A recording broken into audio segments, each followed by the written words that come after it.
పెద్దోడు చిన్నోడు ఇద్దరు కొడుకులున్న ప్రతి ఇంట్లో వాళ్ళ పేర్లు ఇవే. పేర్లు పెట్టి పిలవడాలు ఉండవు. పెద్దోడు వచ్చాడా, చిన్నోడు ఏం చేస్తున్నాడు, ఇంతే.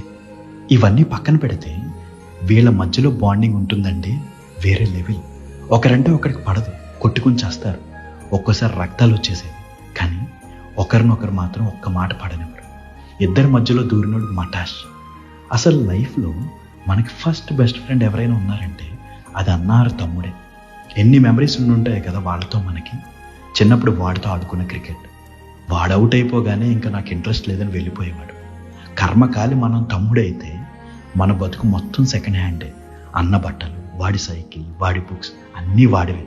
అదే అన్న అయితే చిన్నోడు ఏం చేసినా వాడిదే తప్పైనా దెబ్బలు దొబ్బులు రెండూ మనకే. ఇద్దరూ కలిసి చేసిన వెధవ పనులు ఒకటా రెండా, కొన్ని వేలు. స్కూల్ అయిపోగానే జాగ్రత్తగా చేయి పట్టుకొని తీసుకొచ్చే అన్న, మన చాక్లెట్స్ దుబ్బేసి తినేసే తమ్ముడు. అన్న తమ్ముడు ఇద్దరు సైకిల్ మీద కూర్చొని ఊరంతా తిరిగిన రోజులు గుర్తున్నాయి. ఇప్పుడు లైఫ్లో బిజీ అయిపోయి పెద్దోడెక్కడో,